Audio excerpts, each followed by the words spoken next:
नमस्कार। नई परख के राष्ट्रीय मुद्दा कार्यक्रम में आपका स्वागत है। आज के इस कार्यक्रम में हम भारतीय राजनीति में मुस्लिमों की स्थिति के बारे में चर्चा करेंगे।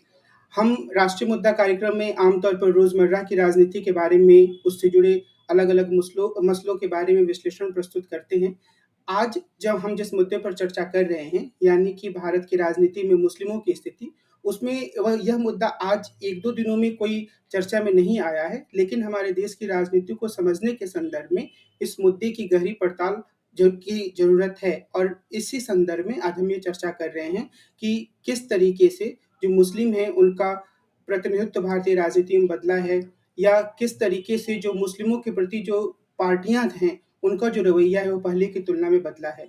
अगर हम अपने देश की जनगणना पर ध्यान दें, तो हम ये पाएँगे कि हमारे देश की जनसंख्या में मुस्लिमों का हिस्सा 14.2% है और अगर हम लोकसभा में इनके प्रतिनिधित्व पर ध्यान दें, तो हम ये पाएँगे कि पिछले लोकसभा चुनाव में यानी कि 2019 के चुनाव के बाद कुल 27 लोकसभा में मुस्लिम सांसद थे। उसके पहले इनकी संख्या 23 थी। सबसे मज़ेदार बात यह है कि कभी भी यह संख्या 49 से ज़्यादा नहीं गई। सबसे ज़्यादा 1980 के चुनाव के बाद 49 मुस्लिम सांसद चुने गए थे। लेकिन कुछ ऐसे बदलाव हुए हैं हमारे देश की राजनीति में, जिसके कारण से राजनीति में मुस्लिमों की उपस्थिति और उनके रिप्रेजेंटेशन या प्रतिनिधित्व का मसला काफ़ी महत्वपूर्ण बन गया है।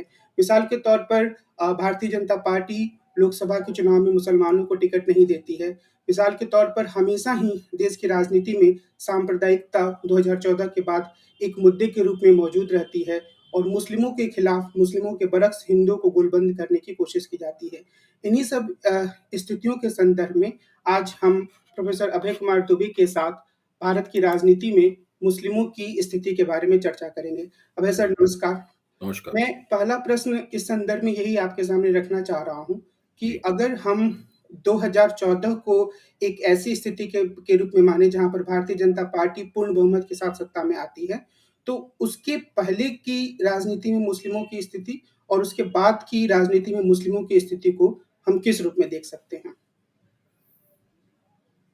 देखिए, भारतीय जनता पार्टी तो घोषित रूप से मुसलमान विरोधी विचारधारा पे चलती है। राष्ट्रीय स्वयंसेवक संघ की वो राजनीतिक भुजा है और राष्ट्रीय स्वयंसेवक संघ ये मान के चलता है कि देश में हिंदू राष्ट्र की स्थापना होनी चाहिए। ये अलग बात है कि वो हिंदू की व्यापक परिभाषा में उनके मौजूदा सरसंघचालक मोहन भागवत ने मुसलमानों को भी शामिल कर लिया है। यानी वो कह रहे हैं कि हिंदू कोई धर्म नहीं है, हिंदू एक जीवन शैली है और भारत के मुसलमान भी उसी जीवन शैली के वाहक हैं और सबका डीएनए एक है, इस प्रकार की भाषा इस्तेमाल वो करते हैं। लेकिन ये तो बातें हैं, बातों को आप अलग रख दीजिए। एक है संगठन सकल हिंदू समाज और दूसरा है हिंदू आक्रोश मोर्चा। ये दोनों संगठन महाराष्ट्र में पिछले कुछ महीनों में बहुत सारी लाखों लाख हिंदुओं की रैलियां निकाल चुके हैं, जो कि लव जिहाद और इस तरह के जो मुद्दे हैं, सांप्रदायिक मुद्दे हैं, उनके इर्द गिर्द हुई हैं। ये बात सही है कि ये सकल हिंदू समाज और हिंदू आक्रोश मोर्चा आधिकारिक रूप से राष्ट्रीय स्वयंसेवक संघ का सदस्य नहीं है, ये संघ परिवार के नहीं है। लेकिन बड़े पैमाने पर भारतीय जनता पार्टी के कार्यकर्ता और संघ परिवार के स्वयंसेवक और संघ परिवार के मोर्चा संगठनों के स्वयंसेवक के सदस्य भी इन कार्यक्रमों में भाग लेते हैं। तो साफ बात है कि जो मंच से बात की जाती है, व्यवहार में वो नहीं है। व्यवहार में एक मुसलमान विरोधी राजनीति लगातार बिना रुके हुए विभिन्न मंचों से बदल-बदल कर बातें करते हुए की जाती है।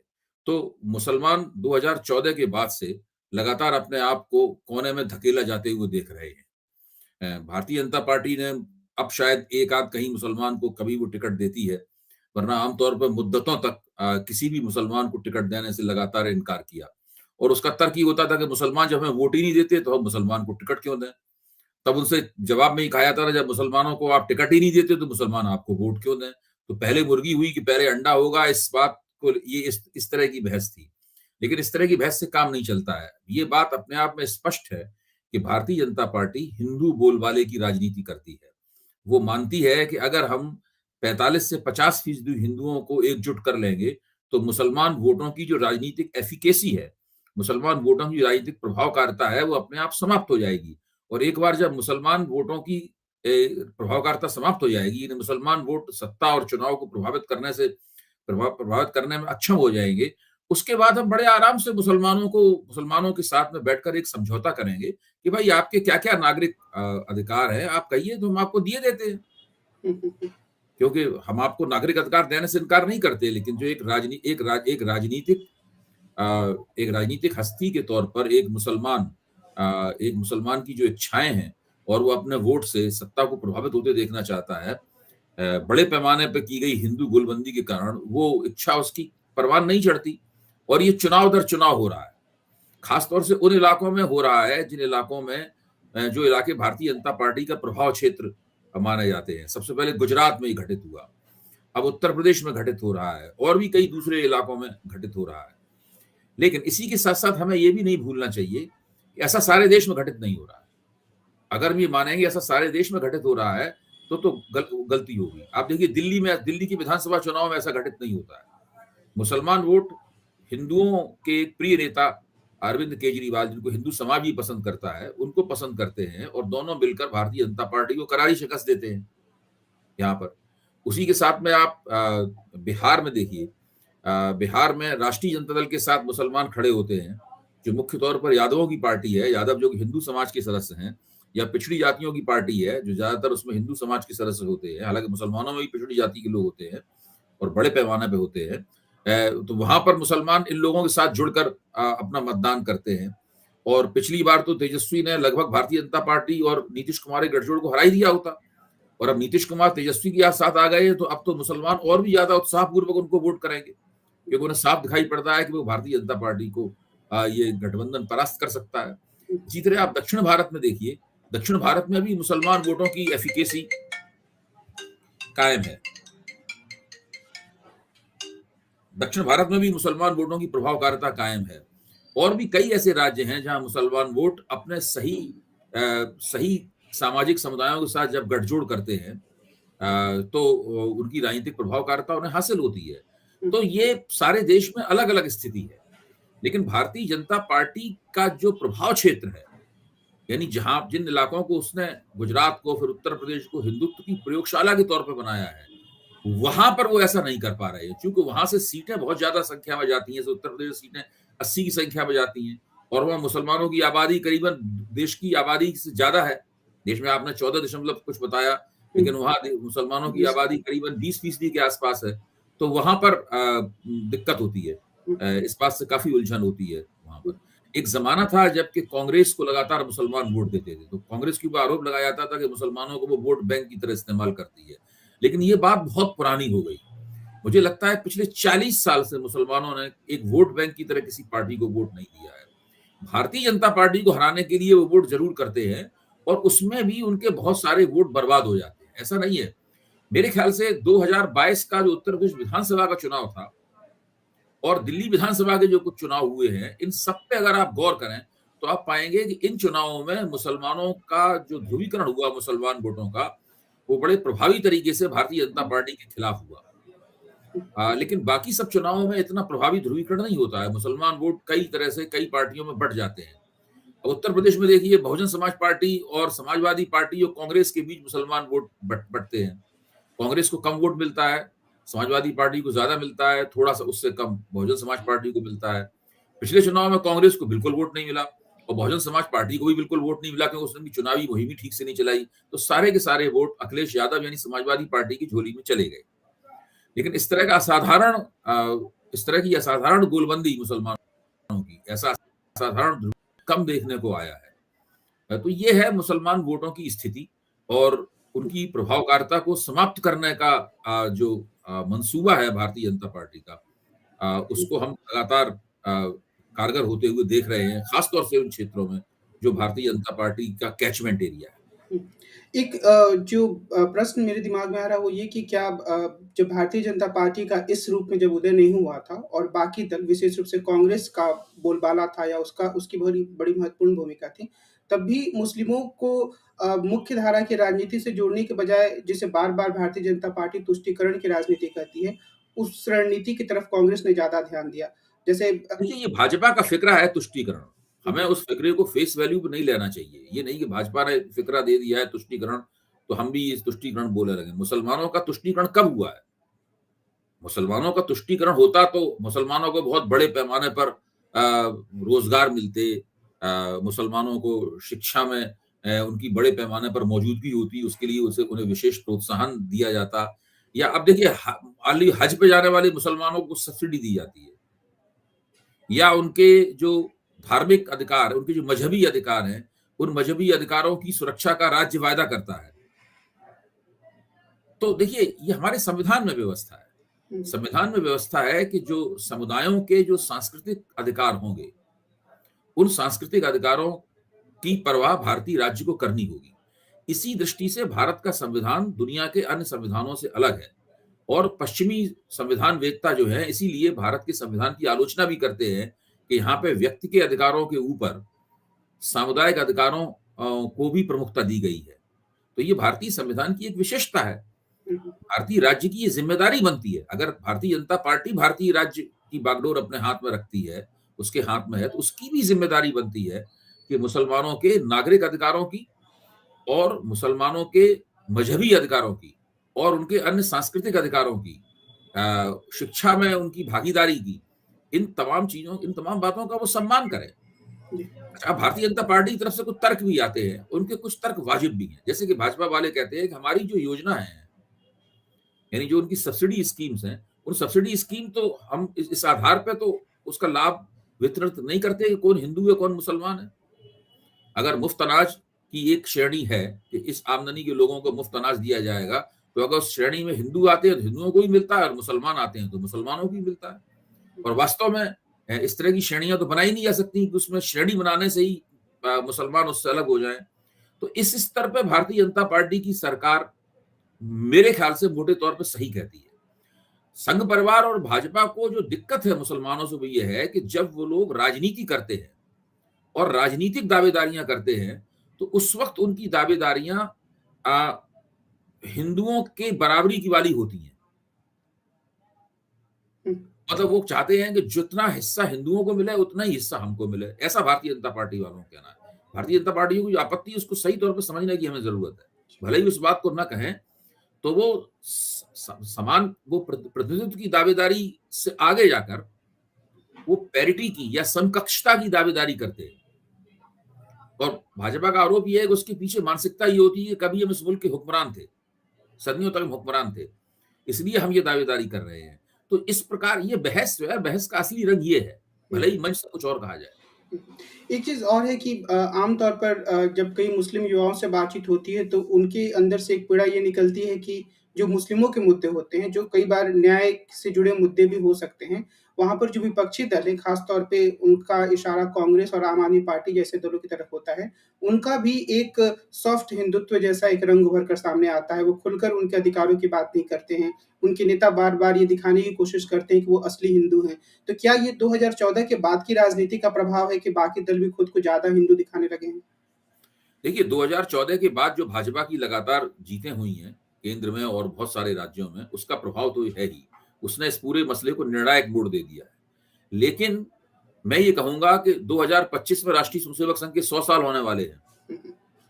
तो ये पिछले 100 साल के संचित राजनीतिक, सामाजिक और सांगठनिक प्रयासों का फल है कि उन्होंने पूरे देश का जो सार्वजनिक जीवन है और उसमें होने वाली बहसें हैं, उसको एक हिंदू टर्न दे दिया है। सब लोगों को एक हिंदू मोड़ पर उन्होंने पहुंचा दिया है, और ये उन्होंने दिखा दिया है कि जो हिंदुओं की राजनीति करेगा वही इस देश की राजनीति में आगे बढ़ पाएगा।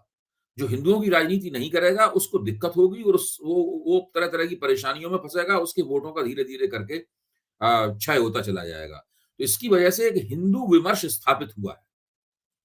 अब वो उसका एक नरम संस्करण है, एक उसका गर्म संस्करण है, एक उसका आतताई किस्म का संस्करण है। तो तरह तरह के उस हिंदू विमर्श के संस्करण है।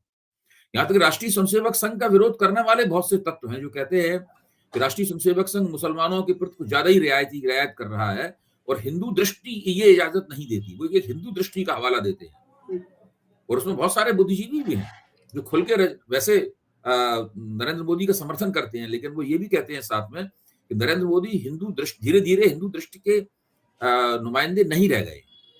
वो बार बार मुसलमानों को लाभ पहुंचाने वाली नीतियां अख्तियार करते हैं और मुसलमानों को रियायतें देने की कोशिश करते हैं। देखिए, भारतीय जनता पार्टी और नरेंद्र मोदी और राष्ट्रीय स्वयंसेवक संघ, अब जब उन्होंने सारे देश में हिंदू एकता के सबसे पहले नंबर के अलंबरदार होने का रुतबा हासिल कर लिया है, तो अब वो कोशिश कर रहे हैं कि किसी तरह मुसलमानों में भी उनका प्रवेश हो। हाल ही में नरेंद्र मोदी ने जो कहा है कि पसमानदा मुसलमानों के साथ में भाजपा अपने संबंधों को दुरुस्त करे और पसमानदा इलाकों में स्नेह यात्राएं निकाले। अगर पूरे मुस्लिम समाज में आप देखेंगे तो 80% से ज्यादा मुसलमान पसमानदा मुसलमान है, यानी पिछड़े और दलित मुसलमान है। अभी हाल ही में जो पसमानदा थीसिस के जो प्रवक्ता हैं अली अनवर, जिन्होंने पसमानदा मुस्लिम महाज नामक एक संगठन की स्थापना की थी एक जमाने में, और मसावात की जंग यानी समता की जंग नामक एक किताब लिखी थी जो बहुत मशहूर किताब है, उन्होंने अपनी इस थीसिस का एक नया संस्करण प्रकाशित किया है, जिसमें वो समग्र पसमानदा थीसिस को पेश कर रहे हैं, यानी मुसलमानों के साथ में दलितों को भी जोड़ रहे हैं। जब से नरेंद्र मोदी ने ये बात कही है तब से पसमानदा राजनीति काफी सक्रिय हो गई है। अभी तक होता ये था कि तमाम मुसलमान जो अशराफ मुसलमान हैं, यानी जो एलीट मुसलमान हैं, जो शेख, सैयद, पठान मोटे तौर पर कहें, मुगल, ये मुसलमान हैं जो बहुत अल्पसंख्यक हैं, उनके नेतृत्व में रहता था। बातें पसमानदाओं के हित की भी होती थी, लेकिन अंततः ये जो अशराफ जिनके साथ होते थे, एक जमाने में वो कांग्रेस के साथ होते थे तो मुसलमान कांग्रेस को वोट देते थे। आज वो सामाजिक न्याय की पार्टियों के साथ हैं। उत्तर प्रदेश में वो मुलायम सिंह, अखिलेश यादव की पार्टी के साथ हैं। बिहार में वो मोटे तौर पर तेजस्वी यादव की पार्टी के साथ में है, तो वो वहां पे वोट देते हैं। कई जगहों पर वो लोग कांग्रेस के साथ भी हैं, तो कई प्रांतों में कांग्रेस को भी मुसलमानों के वोट मिलते हैं। और आपको ध्यान रखना चाहिएगा, अभी भी देश में करीब 35% मुसलमान वोट कांग्रेस को जाता है। भले ही उनको बिहार में मुसलमान वोट ना मिलते हो, उत्तर प्रदेश में मुसलमान वोट ना मिलते हो, या दिल्ली में मुसलमान वोटों का टोटा उनको रहता हो, लेकिन देश के यही पूरा देश नहीं है, काफी इलाकों में मुसलमान वोट कांग्रेस के साथ जाता है। तो ये मुसलमान वोटों के कई सारे लेनदार हैं, इसीलिए मुसलमान एक वोट बैंक के तौर पर वोट ना देकर बंटकर वोट देता है। इसलिए ये पूरी बात ही गलत है कि मुसलमान एक वोट बैंक की तरह व्यवहार करता है, जो पार्टियां उसे वोट बैंक की तरह व्यवहार करने के लिए उकसाती हैं। एक जमाने में इस प्रकार की बात कही जा सकती थी, लेकिन वो जमाना 40 साल पीछे छूट चुका है। जी। एक जो राजनीतिक दल है, जो असदुद्दीन ओवैसी का राजनीतिक दल है, वो खुले रूप में ये अपनी मुस्लिम आइडेंटिटी को सामने रखता है और उसके बाद वो उससे दलित और किसी और चीज़ को जोड़ने की कोशिश करते हैं। तो उनकी जो राजनीति है, जो कि मुस्लिमों को केंद्र में रखकर है, और वो अलग-अलग जगहों पर जाकर चुनाव भी लड़ते हैं, और कई टीकाकार मानते हैं कि बिहार में अगर आरजेडी हारी पिछले विधानसभा चुनाव में, तो उसमें ओवैसी की पार्टी की बड़ी भूमिका थी। तो इस तरह की जो राजनीति है, क्या मुस्लिम युवा उस तरफ आकर्षित हो रहे हैं और वो एक अलग पहचान के साथ अपनी राजनीति को स्थापित कर पाएँगे? आपका इसके बारे में क्या मानना है? देखिए, मेरा मानना है कि इस तरह की राजनीति के सफल होने के मौके बहुत ही कम हैं। कहीं-कहीं ऐसा लग सकता है कि वहीं कहीं वो मार्जिनली थोड़ा बहुत सफल हुई है या उसने चुनाव परिणामों को प्रभावित किया है। जैसे कि अभी आपने बिहार का ज़िक्र किया। अब देखिए पश्चिम बंगाल में वो कितने धूम-धड़ाके से उतरे थे, क्या हश्र हुआ उनका। अभी उत्तर प्रदेश में कितने धूम-धड़ाके से उतरे थे, यहाँ तक कि मीडिया में उनके योगी और बनाम ओवैसी को ही दिखाया जाता था। लेकिन देखिए वहाँ उनका क्या हश्र हुआ। तो ऐसी बात नहीं है। जो उनका जो हल्ला-गुल्ला होता है, जो मुस्लिम युवक चेहरे होते हैं, जो उनकी भव्य रैलियां होती हैं, तो उसमें से सवाल तो ये भी उठता है कि भाई जो नेता पुराने हैदराबाद का नेता है केवल, यानी जिसका जनाधार केवल पूरे हैदराबाद में भी नहीं, हैदराबाद का जो पुराना शहर है चार मीनार वाला, केवल वहां तक सीमित है। अगर और कहीं से चुनाव लड़े तो उसके जीतने के लाले पड़ जाएंगे। उनकी पारिवारिक जमीन वही है राजनीति की। वो व्यक्ति पूरे देश में घूमकर 50-50, 100-100 सीटों के ऊपर कैसे चुनाव लड़ता है, वो कैसे इतनी भव्य रैलियां करता है। मुस्लिम समाज तो बहुत पैसे वाला समाज नहीं है। ऐसा तो नहीं है कि मुसलमानों की, अगर मुसलमान समाज इतने बड़े पैमाने पर उनको चंदा दे रहा होता तो वोट भी देता साथ में, लेकिन वोट तो उनको मुसलमानों की नहीं मिलते हैं। कहीं कभी कभार किसी निर्वाचन क्षेत्र में किन्हीं खास परिस्थितियों की वजह से मिल जाते हैं, लेकिन मोटे तौर पे तो नहीं मिलते हैं। तो वो इतना चुनावी खर्चा कैसे कर पाते हैं? उनके पास कोई सरकार भी नहीं है, उनका किसी पार्टी से कोई गठजोड़ भी नहीं होता। कभी-कभी बसपा जैसी पार्टी से गठजोड़ वगैरह हो जाता है, उससे भी कोई बात खास बनती नजर नहीं आती है। यहाँ तक कि वो बसपा को मुसलमान वोट भी नहीं ट्रांसफर करा पाते हैं। तो ये जो करोड़ों करोड़, सैकड़ों करोड़ रुपए जो चुनावों में वो खर्च करते हैं, ये धन कहाँ से आता है? इसकी ये चीज जो है वो मुसलमान जो मतदाता है उनके मन में भी संदेह की बात करती है। अभी एक गुजरात के एक जो मुस्लिम नेता हैं, तो वो उनसे जब ओवैसी के बारे में बात हो रही थी, मुस्कुरा के बोले कि हम लोग गुजरात में इनको ग्रीन कमल कहते हैं। गुजरात में हमने इनका नाम ग्रीन कमल कर रख छोड़ा है। जैसे ही वो आते हैं हम लोग कहते हैं देखो ये ग्रीन कमल आ गया, ग्रीन कमल आ गया। इससे आप अंदाजा लगा सकते हैं कि मुसलमान वोटरों में उनकी साख कैसी है। जी, एक जो चर्चा आम तौर पे कई बार क्लासरूम की चर्चा के रूप में होती है और कुछ-कुछ विद्वान इस पर बात करते हैं कि हिंदुस्तान में जो हम लोगों ने first past the post system अपनाया है, जिसमें कि चुनाव उम्मीदवार लड़ते हैं और जिसको सबसे ज़्यादा वोट मिलता है वो जीत जाता है। शायद वही एक बड़ा कारण है कि जो अल्पसंख्यक समुदाय है, विशेष रूप से मुस्लिम, उनका सही रिप्रेजेंटेशन नहीं हो पाता है। जैसे कि मैंने शुरू में कहा कि 14.2% मुस्लिम हैं हिंदुस्तान की जनसंख्या में, तो इस लिहाज से लोकसभा में उनकी 75 से 80 सीटें उनके मुस्लिमों के पास होनी चाहिए। लेकिन जब सबसे ज़्यादा मुसलमान जीते 1980 में, तो वो 49 थे और उसके बाद हमेशा ही 30 के नीचे 29, 27, 23 ऐसे रहा है। तो इस बारे में आपका क्या मानना है कि क्या यह तर्क सही है कि अल्पसंख्यकों को, विशेष रूप से मुस्लिमों को सही रिप्रेजेंटेशन नहीं मिल पाता है क्योंकि first past the post system हमारे यहाँ है? अच्छा कमल, एक बात बताइए, आप तो राजनीति शास्त्र में रमे हुए हैं, आप उसके आचार्य हैं, बच्चों को भी पढ़ाते हैं और खुद भी पुस्तकें लिखते हैं, बड़ी अच्छी चर्चाएं करते हैं। क्या लोकतंत्र में प्रतिनिधित्व का असूल आबादी के मुताबिक प्रतिनिधित्व है? मुझे लगता ऐसा है कहीं कि लिखा हुआ जी, है? ऐसा कहीं लिखा हुआ है कि संविधान केवल 2 समुदायों को इस प्रकार की इजाजत देता है? जो अनुसूचित जातियां हैं, यानी जो पूर्व अछूत हैं, उनको आबादी के मुताबिक उनके लिए निर्वाचन क्षेत्र आरक्षित हैं और अनुसूचित जनजातियां यानी जो आदिवासी हैं, उनके लिए निर्वाचन क्षेत्र 9% का उनको रिजर्वेशन है और 15% का रिजर्वेशन अनुसूचित जातियों को है। इनके अलावा देश के किसी भी समुदाय को आबादी के मुताबिक आरक्षण नहीं है और मुसलमानों को अलग से मतदाता मंडल मिले या अलग से उनके लिए निर्वाचन क्षेत्र आरक्षित हो, अलग मतदाता मंडलों के खिलाफ गांधी जी ने कितना बड़ा संग्राम छेड़ा था, आपको याद होगा। गांधी जी ने जो कुछ बड़ी लड़ाइयां छेड़ी, उसमें एक बड़ी लड़ाई ये भी थी कि वो किसी को भी कोई अलग किस्म का अलग मतदाता मंडल नहीं देना चाहते थे। न वो अछूतों के अलग मतदाता मंडल के पक्ष में थे, न मुसलमानों के अलग मतदाता मंडल के पक्ष में थे। तो कम्युनल कॉन्स्टिट्यूएंसीज यानी सांप्रदायिक आधार पर निर्वाचन क्षेत्रों का बंटवारा या उनका आरक्षण, ये अगर एक बार हो गया तो ये तो देश की राजनीति को हमेशा हमेशा के लिए विषाक्त कर देगा। यानी आप एक ऐसे निर्वाचन क्षेत्र की कल्पना कर रहे हैं जहां पर मुसलमान के अलावा और कोई चुनाव नहीं खड़ा हो सकता। यही तो कह रहे हैं ना आप, जैसा अनुसूचित जातियों और अनुसूचित जनजातियों के साथ होता है। आप कल्पना कीजिए कि इसका क्या हश्र होगा। अच्छा, जहां तक यह है कि आबादी के मुताबिक उनकी सीटें क्यों नहीं आती हैं, ये दावा तो कोई सैद्धांतिक रूप से, व्यवहारिक रूप से कोई कर ही नहीं सकता। भाई एक जमाने में पिछड़ी जातियों का जितनी आबादी में हिस्सा था, उतनी सीटें तो उनको नहीं आती थी उनको। फिर जब पिछड़ी जातियों ने राजनीति में अपनी भागीदारी बढ़ाई और उन्होंने तरह तरह के सहयोग समझौते करने शुरू किए, तरह तरह के गठजोड़ करने शुरू किए और इस तरह से उन्होंने राजनीति की, काफी लंबे अरसे बाद उनकी संख्या विधायिकाओं में बढ़ने लगी। अब भाई मुसलमान लोग अपने आप को अल्पसंख्यक कहते हैं, हालांकि मौलाना आजाद उन्हें अल्पसंख्यक नहीं कहते थे। मौलाना आजाद कहते थे कि देश का दूसरा सबसे बड़ा बहुमत है, मेजोरिटी है ये। लेकिन अब मुसलमान लोग अपने आप को अल्पसंख्यक मानने लगे हैं और ठीक भी है। तो अब वो उनको अपने आप से पूछना चाहिए कि उनके देश के दूसरे अल्पसंख्यकों से किस तरह के ताल्लुकात हैं। अकेले अल्पसंख्यक नहीं है, सिख भी उस लिहाज से अल्पसंख्यक हैं, जैन उस लिहाज से अल्पसंख्यक हैं, बौद्ध उनको अल्पसंख्यकों का दर्जा मिला हुआ है इन समुदायों को, ईसाई अल्पसंख्यक हैं।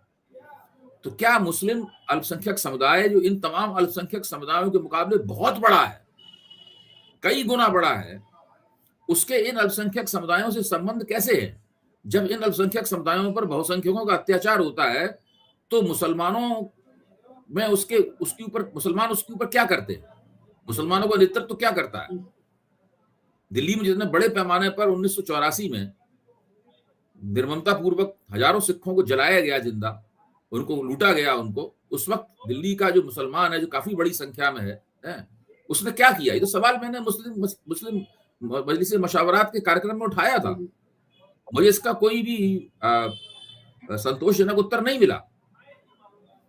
किसी ने कहा कि हमने एक बयान जारी कर दिया था, किसी ने कहा अरे हमने कुछ तो मतलब अपनी अपील जारी की थी। हमने ये आपकी हैसियत के बयान जारी करने और अपील जारी करने की है। तो आपके खिलाफ जब सांप्रदायिक हिंसा होगी तो और लोग भी बयान जारी कर देंगे और अपील जारी कर देंगे। फिर आप देश के दूसरे समुदायों से क्यों उम्मीद करते हैं कि वो आपके आपके पक्ष में खुलकर आएँगे? तो जो मुस्लिम राजनीति है उसका एक खास तरह का किरदार रहा है। ये अपने आप में डूबी हुई राजनीति है, अपने आप में सीमित राजनीति है। ये खुलती नहीं है, ये इसके दरवाजे बंद रहते हैं। आज आज़ादी के तुरंत बाद जो स्थिति थी, राजनीति के बुनियादी किरदार में कोई अंतर नहीं आया है।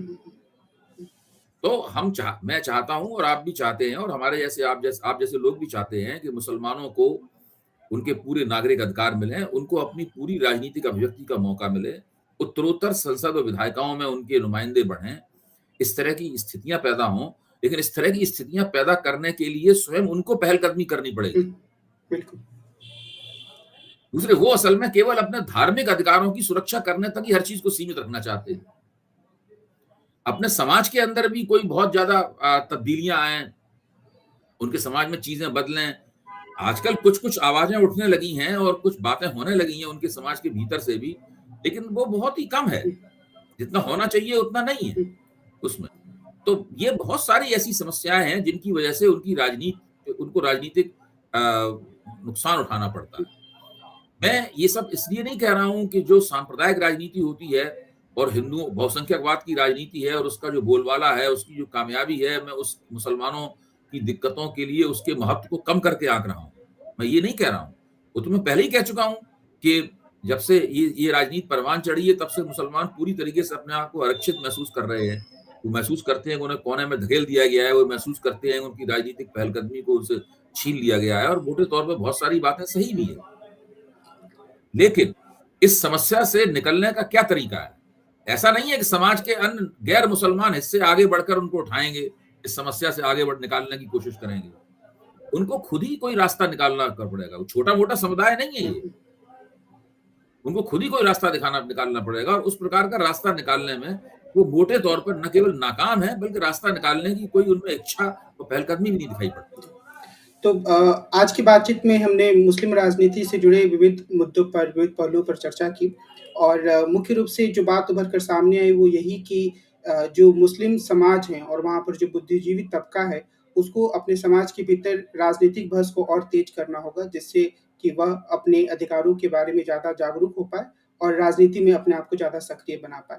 तो अभय सर, आपको इस बातचीत के लिए बहुत-बहुत धन्यवाद। नमस्कार। अगले अंक में हम मिलते हैं और एक अन्य मुद्दे पर विस्तार से बातचीत करेंगे। नमस्कार। ज़रूर।